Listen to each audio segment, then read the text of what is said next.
अध्यक्ष महोदय, लक्षवेधी क्रमांक 1 मध्ये वितरित केल्याप्रमाणे अध्यक्ष महोदय, या लक्षवेधीच्या माध्यमातून मी राज्य शासनाचा अत्यंत महत्त्वाच्या विषयाकडे लक्ष वेधीत इच्छितो. अध्यक्ष महोदय, या राज्यातल्या तमाम सगळ्या गलाई व्यावसायिकांचा आणि सराफ व्यावसायिकांच्या दृष्टीनं अत्यंत महत्त्वाची लक्षवेधी मी तुमच्या माध्यमातून राज्य शासनापुढे ठेवतोय.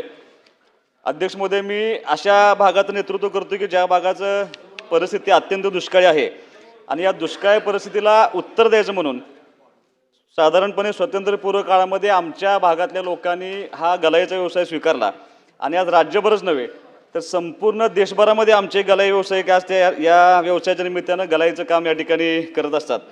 अध्यक्ष महोदय, अत्यंत प्रामाणिकपणे आणि सचोटीने हा व्यवसाय करत असताना आज माझ्या सांगली सातारा जिल्ह्यामधले किमान 2 लाख लोक ही डायरेक्ट ह्या व्यवसायावरती अवलंबून आहेत आणि किमान 10 लाख लोक हे इनडायरेक्टपणे ह्या व्यवसायावरती अवलंबून असल्यामुळं मी राज्य शासनाचं काही गोष्टींकडे महत्त्वाचं या ठिकाणी लक्ष वेधीत इच्छितो.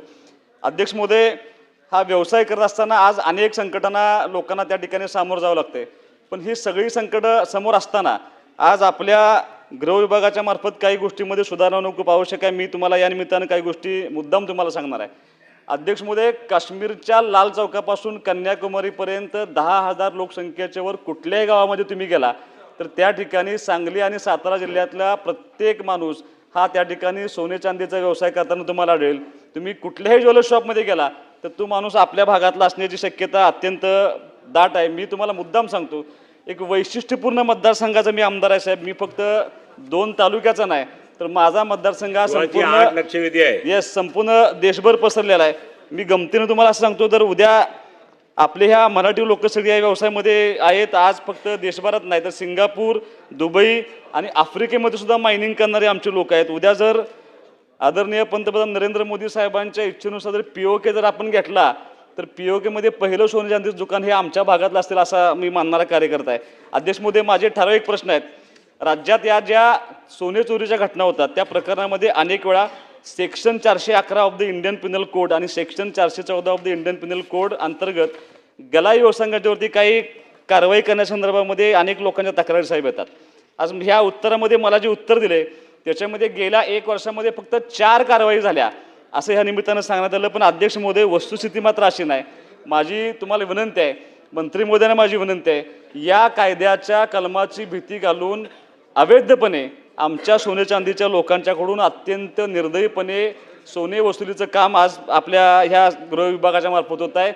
भीती घालायची आणि चोरी झाली असली नसली तरीसुद्धा त्यांच्यावरती FIR न करता त्या सोने चांदीच्या दुकानदारानं सोनं घेतलंय सोनं घेतलेलं नाही याची खात्री न करता त्या दुकानदाराला त्याच्या प्रेस्टिजची भीती घालायची आणि त्याच्याकडून जबरदस्तीनं सोनं वसूल करायचं असं थोडंसं काम गेले अनेक दिवस या निमित्तानं चालू आहे.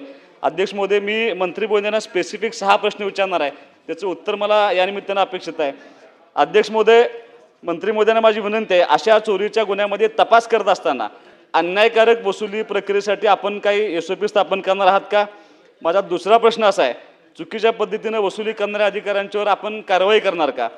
तिसरा प्रश्न माझा अध्यक्ष महोदय असा आहे, संबंधित दुकानदाराकडून माल जप्त करत असताना त्या दुकानदारांनी विविध कर विभाग BIS यांच्या नोंदी तपासून सदरचा माल जप्त करत असताना व्हिडिओग्राफीच्या माध्यमातून तुम्ही हा माल जप्त करणार का? हा प्रश्न देशव्यापी असल्यामुळे केंद्रीय गृहमंत्री आदरणीय अमितभाई शाह यांच्यासोबत माननीय मुख्यमंत्री, आमचे मंत्री महोदय आणि ज्या national and gold silver refinery आणि असोसिएशनच्या आणि अशा विविध असोसिएशन्स आहेत त्यांची एकत्रितपणे याचं एक बैठक आयोजित करणार का? सराफ व्यावसायिकांच्या समस्या सोडवण्यासाठी राज्यस्तरीय दक्षता समिती, जिल्हास्तरीय दक्षता समित्या गठीत केल्या आहेत असं समजते, पण असे राज्यामध्ये कुठेही समित्या स्थापन झालेल्या नाहीत. या समित्या गठीत करून यांच्या बैठका आपण घेणार का?